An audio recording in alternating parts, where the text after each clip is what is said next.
Pernah lihat orang yang hidupnya sederhana, tapi wajahnya tenang dan bertanya dalam hati, apakah itu gaya hidup atau keterpaksaan? Di video hanya isi kepala kali ini, kita ngobrol soal frugal living, pilihan gaya hidup hemat yang makin ngetren, bijak, inspiratif, atau kadang cuma topeng supaya tidak kelihatan kesusahan. Bayangkan dua teman, satu baru beli kopi matcha seharga mahal, foto Instagram langsung naik. Satu lagi bawa termos isi kopi sendiri, dia santai, gak pamer. Siapa yang lebih baik? Di era sekarang, ada kebanggaan baru. Ada yang pamer cukup dengan gaya, ada yang pamer cukup karena terpaksa menyimpan. Frugal living sendiri katanya soal hidup dengan bijak, mengurangi pemborosan, menabung untuk prioritas, fokus pada yang benar-benar penting. Tapi ada sisi gelapnya juga. Ketika hemat berubah jadi malu, ketika sederhana jadi alasan menahan diri dari kebutuhan dasar, atau ketika frugal menjadi alat pembenaran agar orang lain tak tanya kondisi sebenarnya. Apa itu frugal living? Frugal living bukan sekedar pelit, lebih ke sadar pengeluaran, memaksimalkan nilai setiap rupiah, investasi pada hal yang tak tahan lama. Orang melakukan ini karena beberapa alasan. Pertama, finansial, yaitu menabung bebas utang. Kedua, ada etis, minimalisme, dan sustainability. Dan ada psikologis, ingin kendali atas hidup. Di permukaan, frugal terlihat keren. Orang ini bijak, tidak ikut gaya. Tapi nantinya kita lihat ada perbedaan antara pilihan frugal yang diberdayakan dan frugality yang dipaksakan oleh keadaan. Kita harus bisa bedakan. Ini yang menarik dan agak nyakitin. Yang pertama, pola kekurangan. Bila hidup terlalu lama dalam kekurangan, otak beradaptasi. Setiap rupiah terasa berharga berlebihan. Keputusan finansial jadi didorong rasa takut kehilangan, bukan aspirasi. Akibatnya, peluang investasi diri, kursus, kesehatan sering ditunda karena nanti dulu belum aman. Kedua, ada stigma sosial dan malu.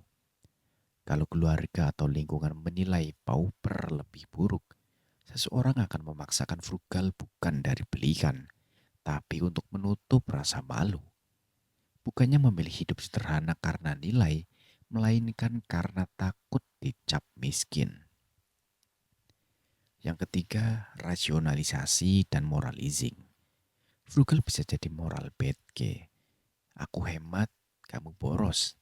Ini memudarkan empati dan sering menutupi masalah. Misal, menolak bantuan atau dukungan karena merasa harus mampu sendiri.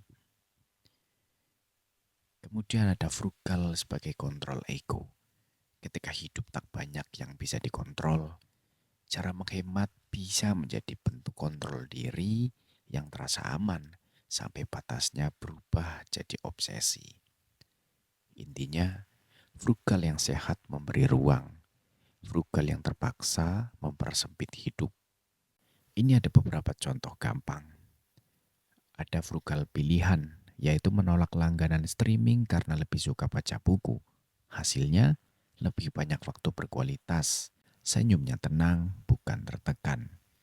Kemudian ada frugal terpaksa, memilih tidak ke dokter karena biaya, walau butuh pemeriksaan. Atau menahan diri makan sehat karena mahal, padahal ini soal kesehatan. Di satu sisi tabungan naik, di sisi lain kualitas hidup turun. Satu membuat hidup lebih bermakna, satu membuat hidup lebih berat. Ironisnya, frugal juga jadi tren di medsos. Ada akun-akun yang bangga menampilkan tips hemat estetik, tumbler estetik, menu hemat sehat, atau outfit thrifted. Itu positif, tapi ada efek samping. FOMO terbalik. Orang merasa gagal kalau belum bisa hidup frugal dengan gaya. Jadi bukan cuma rasa malu karena miskin, tapi malu karena dianggap tidak cukup stylish saat hemat. Komunitas frugal juga bisa menjadi echo chamber, pujian untuk sabar, kritik untuk yang boros. Sejenak, frugal jadi performa, lagi-lagi bukan pilihan murni. Kalau masih suka idenya hidup hemat, bagus. Berikut cara membedakan frugal sehat versus terpaksa dan langkah kecil yang bisa dicoba. Tujuannya jelas, tanyakan menabung untuk apa, keamanan darurat, investasi pendidikan, atau tujuan memberi makna apa. Kemudian cek nilai versus harga. Tanyakan pada diri, apakah ini mengurangi kualitas hidup jangka panjang? Misal, beli sepatu murah terus-menerus bukan hemat, tapi lebih mahal daripada beli yang awet. Kemudian sisihkan postingan sosial. Kurangi konsumsi akun yang bikin frugal terasa kompetisi estetik. Fokus pada nilai pribadi, bukan like. Dan jaga kesehatan dulu. Jangan kompromi kebutuhan kesehatan demi hemat. Ini jebakan paling berbahaya. Dan jeda evaluasi. Kalau mulai merasa gampang malu atau mencekik kebahagiaan, beri jeda. Tanyakan, apakah pilihan ini membuat saya bahagia atau hanya menutupi rasa takut? Dan bicara soal uang, diskusikan rencana dengan pasangan atau keluarga. Dukungan sosial mengurangi rasa bersalah. Hemat itu keren, tapi kalau satu-satunya hiburan hanya menghitung koin sampai tidur, mungkin perlu evaluasi. Frugal living bisa menjadi jawaban elegan untuk hidup lebih bermakna, membangun kebebasan finansial, mengurangi konsumsi yang tak perlu, dan belajar menikmati hal sederhana. Tapi bila frugal muncul dari ketakutan, rasa malu, atau kultur penilaian, ya ia menjadi belenggu. Perbedaan utama, apakah frugal memberi ruang atau malah menutupnya?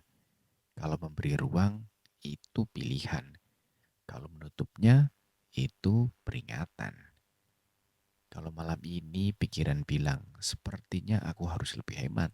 Coba tanya balik, untuk siapa aku hemat ini? Kalau jawabannya untuk hidup yang lebih bebas, itu baik.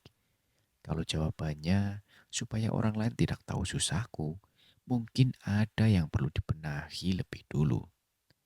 Terima kasih sudah mendengarkan hanya isi kepala.